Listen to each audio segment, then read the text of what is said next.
It's MouseListener. Next tutorial we'll be doing the mouse motion listener. We can use that for drag and drop.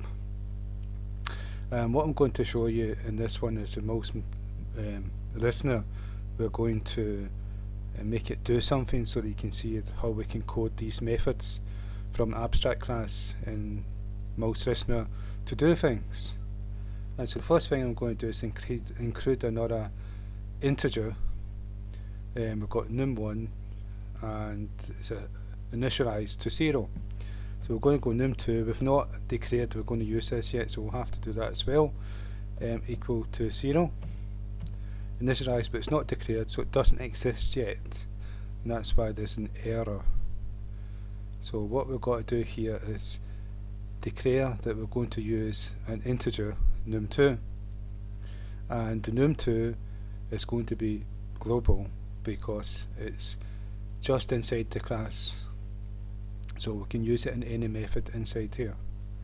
And so what we're going to do is int for integer num2, so that's us declared a second integer. And what we're going to do is go down to what I'll show you. We've actually changed the program. No longer do we have the images, the background image and the sprite image. What I've done is I've created a rectangle, filled it with the colour red and made that bigger than the frame, so the whole background will be red. I then changed the colour to white and made another rectangle, filled it with the colour white, and it's 100 by 100, so it's a square. And so what we need to do, I'll show you. So let's do it again.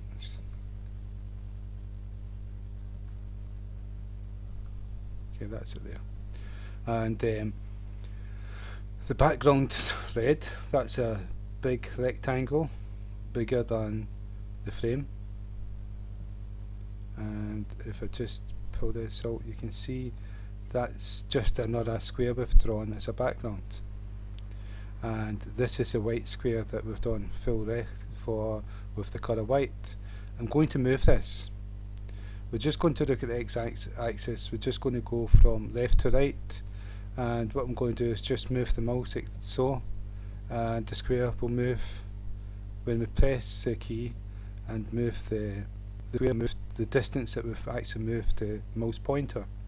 And to do that, we're going to use those two integers. So if we go down to the methods for the mouse pressed, we're going to use to get x, and we're going to assign num to x1. So we're going to say num, or we're going to an if statement. If the mouse pointer is inside this white box, and we're just not looking at the y coordinates, so we should be if we're doing it for real. This is just to demonstrate so that you can use your own imagination and create whatever you want to. And so what we're going to do here is me, what the name that we access is event, the event that is thrown with the mouse. So me dot get x. Right. And so we're going to get x for the mouse pointer, the position the mouse pointer is in, and we want to know if it's greater than x1. x1 is the beginning of the rectangle, so we don't want it to be less, we don't want it to be equal, we want it to be more. And so then the mouse pointer will be inside the rectangle, so greater than x1. Now we don't want it to be beyond the square. So the square is 100, the width 100, the width is 100, so it's x1 plus 100 takes you to the end of the square. And so what we're going to do is, and there's two conditions, and the two have to be met. And so what we're going to say here, and me dot get x method is less than x1 plus 100. So we're going to use the name to access the event, me get x and what we're going to say is less than, and we're going to use brackets because we're going to say x1 plus 100, and it's to do with precedence. We want to make sure we're using the right precedence, and when you're switching from different languages and all that, they're not always the same, but they probably are the same, but I don't take any chances, so just put it in brackets. x1 plus 100. Right, so that's the if condition. And what we're going to say, if the mouse pointer is within the white square, we're going to say num is equal to get me dot get x.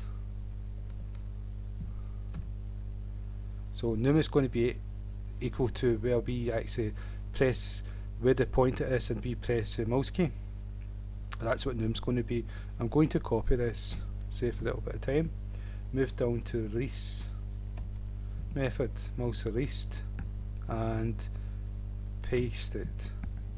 Now the code inside this method, this if statement, is going to be different, but the code for the if statement, the condition for the if statement is going to be the same, so I'll just cut and paste it.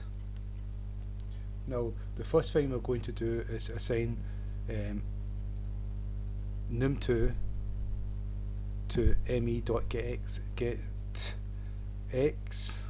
and so num2 is equal to me.getx.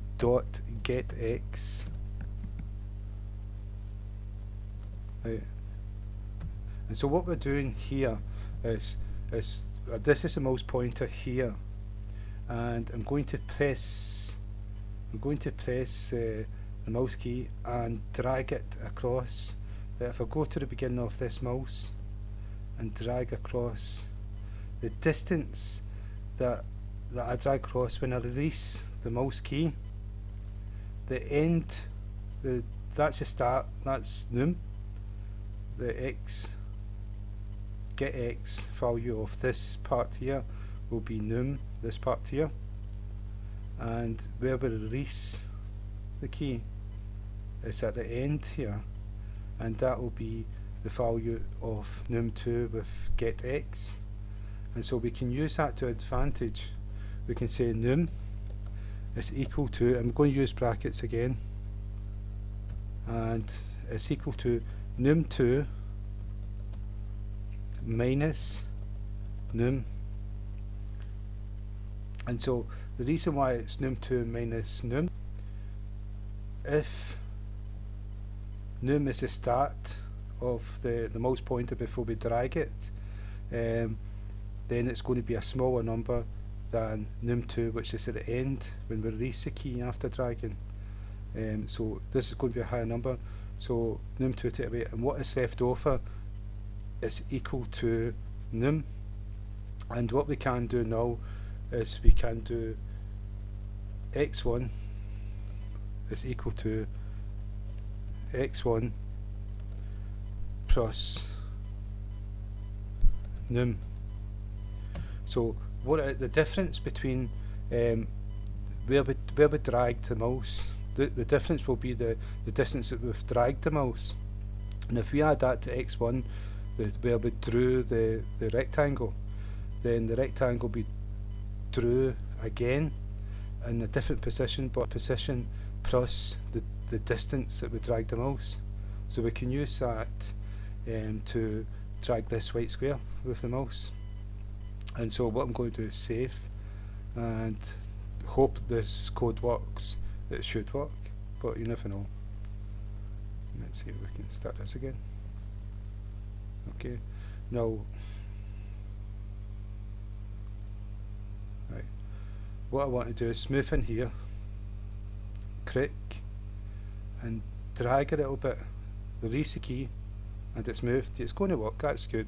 It doesn't always work straight away, so I'm quite happy with that.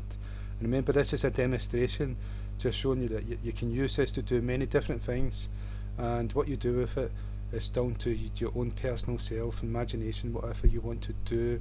You can write the code to do it, and just move it a little bit more.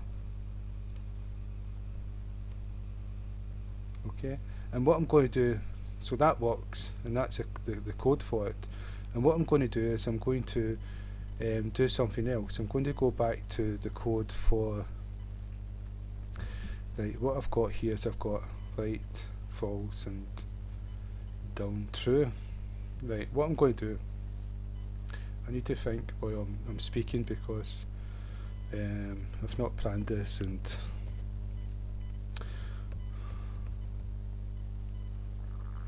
yeah, it's difficult doing it like this, thinking and trying to do this video. But I'm going to use an if statement. What I'm going to do, I'm going to have two of these. Okay, and one will be white and one will be black. So what I'm going to do here is use an if statement, and I'm going to say if right is equal to false. Well, first I want true.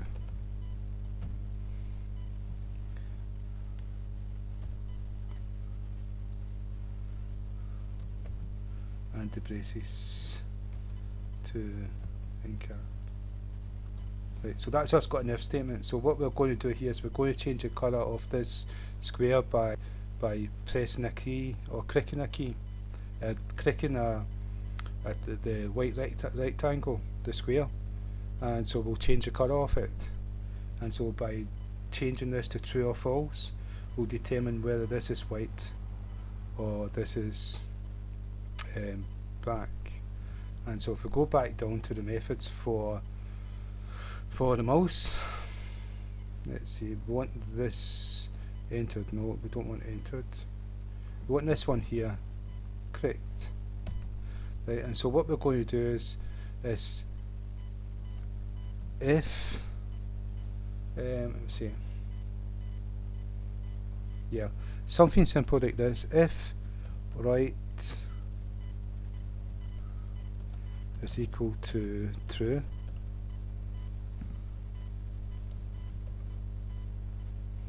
right is equal to false.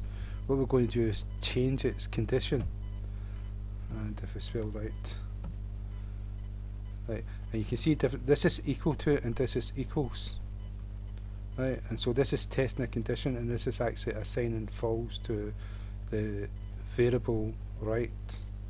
And what we're going to do is an else statement. So if this condition is not met, then this code inside here is going to be executed, and it's going to be right is equal to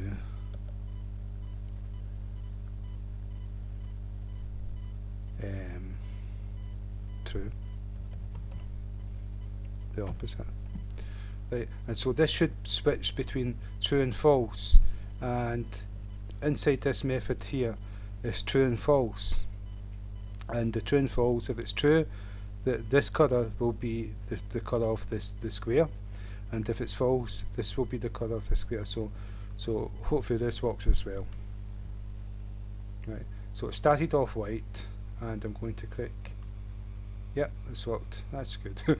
Okay, I'm quite pleased with that as well. So just by clicking it, we can go white and black. Okay, that's just a couple of little things we can do with the mouse listener. So I hope that's all been some use to you, and the next tutorial we'll do mouse motion listener. Again, thank you for your time.